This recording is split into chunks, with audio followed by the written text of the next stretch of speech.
पांडा भवन के अंदर दीदी जी को हर प्रकार से सहयोग करते हुए सेवाएं देती हैं। तो अभी हम विजय दीदी के बारे में मैं कुछ बताना चाहूंगी। बचपन से ही मेरा इनके साथ काफी सानिध्य रहा है। बहुत छोटेपन से शांति माता जी रहती थी राजधना में, बरोटा में। मैं बहुत छोटी थी, मुझे याद है तीसरी क्लास में पढ़ती थी जब शायद इंदिरा गांधी जी की भी डेथ हुई थी उस समय में। तो हम लोग यहाँ पर आए हुए थे बरोटा में। विजय दीदी जी मुझे हमेशा साथ लेकर के ही चलती थी और आज देखो, आज भी मैं उनके साथ ही ईश्वरीय सेवाओं में भी साथ साथ में खड़े हैं। तो राजधना के अंदर मैं आया करती थी तीसरी क्लास से ही, और मुझे नर्सरी क्लास से मुझे जहां तक याद है मुझे विजय दीदी ले जाती थी सेंटर पर। तो इसलिए मैं तो आदरणीय विजय दीदी जी की बहुत बहुत आभारी हूँ कि आपने ही मुझे ये राह पर चलाया। और मैंने इस शांति माता जी के बारे में क्या देखा कि जब मैं आती थी राजधना, मुझे शौक था, मुझे अकेले बैठने का, चुप बैठने का शौक होने के कारण मैं यहाँ आती थी। और मैंने शांति माता जी के लिए क्या देखा, 4-4 घंटे लगातार रेड लाइट करके, है ना, वहां उस कमरा मुझे आज तक भी याद है, वो बरोटा वाला रूम है ना, वहां पे 4-4 घंटे लगातार बैठी रहती। और मुझे भी यही अच्छा लगता था, मैं भी उनके साथ बैठी रहती थी। मुझे वो दिन नहीं भूलते हैं, है ना। मुझे शायद योग आता था, नहीं आता था, मुझे नहीं मालूम है, लेकिन मैं 4-4 घंटा उनके साथ, उनको देख करके, और वो मुझे वो शांति जो वहां की थी, शांति माता थी, तो शांति का अनुभव शायद मुझे उन्होंने ही कराया। और उनके साथ में विजय दीदी बहुत साथ में रही है, मुझे बार बार लेकर जाती थी। तो मुझे सब कुछ सिखाया है विजय दीदी ने। साइकिल चलाना भी मुझे विजय दीदी ने सिखाया।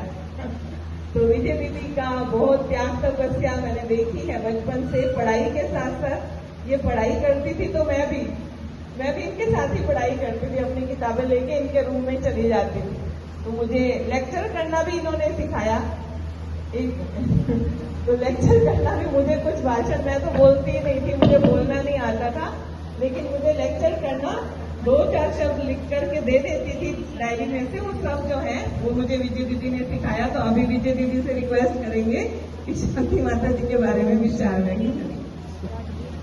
वास्तव में तो ये सारी महिमा उस परम पिता परमात्मा शिव बाबा की है, और आज हम सभी उस गति सदगति दाता, सर्व के कल्याणकारी, और साथ साथ हम सबकी आदरणीय शांति माता जी, आप सबकी मैं इसलिए कह रही हूँ क्योंकि लौकिक में तो भले वो हमारी माता जी थी और सचमुच बहुत अटैच भी थी हमारे से, लेकिन मैंने देखा कि धीरे धीरे, क्योंकि जैसे जैसे ज्ञान और योग की गहराइयाँ आती हैं, आत्मा की अवस्था आगे बढ़ती है, वैसे वैसे वो सिर्फ मेरी माता नहीं रही, वो आप सबकी भी माता थी। आप सबने अनुभव किया होगा, और माताओं की माता थी, कन्याओं की कन्या भी थी।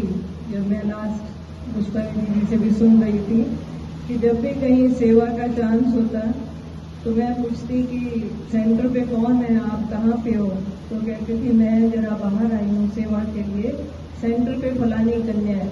जबकि माताओं का फर्ज होता है कि माता सेंटर पे रहे और कन्याओं को सेवा के लिए भेजे, लेकिन वो हमेशा सेवा में भाग दौड़ करती रहती थी और अपना हर सेकंड, हर श्वास, हर संकल्प उसने सेवा में, और साथ साथ केवल सेवा ही नहीं बल्कि आत्माओं की स्थूल और सूक्ष्म पालना में और अपनी योग तपस्या में। अंतिम समय का मैं सिर्फ थोड़ा सा आपको सुनाना चाहूंगी कि मैं अभी 10 दिन पहले ही जब उनके पास होकर के गई तो मैंने देखा वो आत्मा काफी उपराम हो चुकी थी और बहुत साक्षी दृष्टा होकर के उसने हमें दृष्टि भी दी और हमने हाथों से उनको कुछ खिलाया भी, लेकिन वो बिल्कुल इतनी न्यारी थी, इतनी प्यारी थी कि ऐसे लग रहा था वो आत्मा बिल्कुल अब तैयार है बाबा के पास जाने के लिए।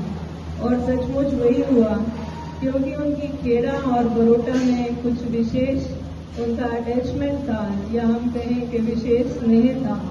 तो खेड़ा में तो वो आकर रही, लेकिन मैंने सुना बरोटा के भाई बहने जब एक दिन पहले ही उनसे मिल करके गए और उन्होंने उससे पहले ही अपनी स्थिति को इतना संपूर्णता को प्राप्त करा दिया था। तो ब्रोटा के भाई बहनों से मिलते ही अगले दिन वो आत्मा उड़ करके हम सबके बीच से चली गई।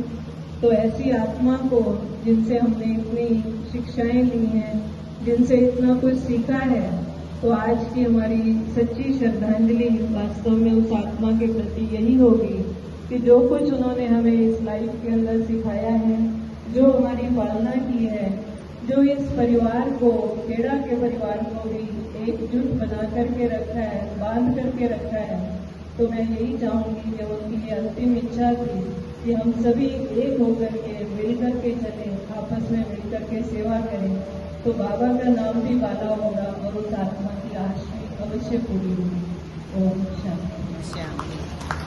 बहुत बहुत धन्यवाद आदरणीय विजय दीदी जी का।